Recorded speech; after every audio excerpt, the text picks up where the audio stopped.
ఆంధ్రప్రదేశ్లో మరో నగరానికి గ్రేటర్ హోదా కల్పించే అంశం మళ్లీ తెరపైకి వచ్చింది. ఇప్పటికే తిరుపతికి గ్రేటర్ హోదా కల్పించే దిశగా అడుగులు పడుతుంటే తాజాగా గ్రేటర్ విజయవాడ ఏర్పాటు చేయాలని ప్రభుత్వం కసరత్తు ప్రారంభించింది. ఈ క్రమంలోనే విజయవాడలోని కార్పొరేషన్ డివిజన్లను పెంచుతూ నిర్ణయం తీసుకుంది. నగరంలో ప్రస్తుతం ఉన్న 64 డివిజన్లను 86కు పెంచుతూ ఉత్తర్వులు జారీ చేసింది.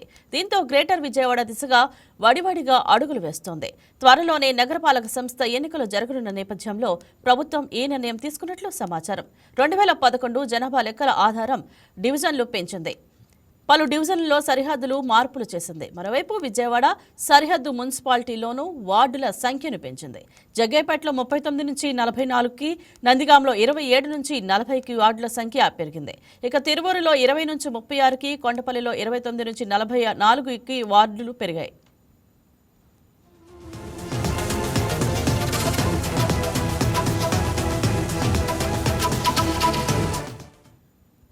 ఇదే అంశం గురించి మా special correspondent Bindu phone in live లో సిద్ధంగా ఉన్నారు. గుడ్ మార్నింగ్ బిందు, చెప్పండి, విజయవాడకు గ్రేటర్ హోదా ఇవ్వాలనే నిర్ణయం వెనుక ప్రధాన కారణాలు ఏమిటి? రైట్ ఇంద్రజ, ఆంధ్రప్రదేశ్ లో పట్టణాభివృద్ధి దిశగా మరో కీలక నిర్ణయం తీసుకుంటూ ప్రభుత్వం గ్రేటర్ విజయవాడ ఏర్పాట్లకి బాటలు వేస్తుందని చెప్పుకోవచ్చు.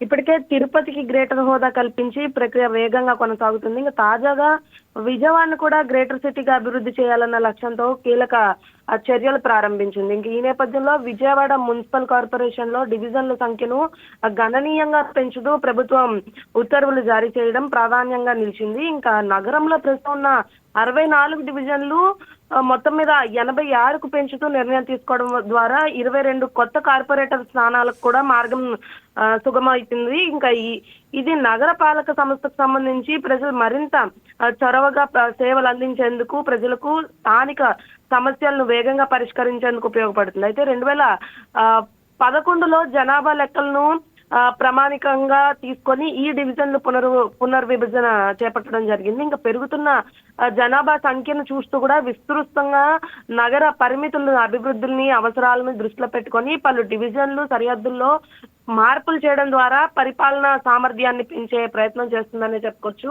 అంటే ఇది వరకు చూసుకుంటే ఆ జనాభా లెక్కల్ని మైండ్ లో పెట్టుకొని ఇప్పుడు ఈ కేటాయింపులు చేస్తున్నారు. ఇంకా మరోవైపు విజయవాడ పరిసర ప్రాంతాల్లో ఉన్న మున్సిపాలిటీల్లో కూడా వార్డుల సంఖ్యను పెంచడం ద్వారా సమగ్ర అభివృద్ధి దిశగా అడుగులు వేస్తుందని చెప్పుకోవచ్చు. బిందు, ఈ డివిజన్ల పెంపు ప్రజలకు ఎలా ఉపయోగపడుతుంది? ఖచ్చితంగా ఉపయోగపడుతుంది ఇంద్రజ. ఎందుకంటే ఇంతకు ముందు ఉన్న డివిజన్లకు సంబంధించి కూడా ప్రతి డివిజన్ లో కూడా అభివృద్ధి సంక్షేమ కార్యక్రమాలు చేపడుతుంటారు కాబట్టి ఇది ప్రజలకి ఒక మంచి ఉపయోగదాయకమైన విషయమనే చెప్పుకోవచ్చు. ఇక త్వరలో రానున్న మున్సిపల్ ఎన్నికలను కూడా దృష్టిలో ఉంచుకొని ప్రభుత్వం ఈ నిర్ణయాలు తీసుకున్నట్లు తెలుస్తుంది. అయితే రాజకీయ వర్గాల్లో కూడా ఇప్పటికే చర్చ జరుగుతుంది.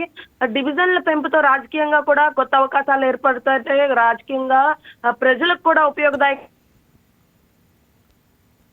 కూడా ఇది కీలకంగా మారింది. అదే సమయంలో గ్రేటర్ విజయవాడగా మారితే నగర అభివృద్ధిలో ఎలాంటి ప్రాజెక్టులు వచ్చే అవకాశం ఉంది?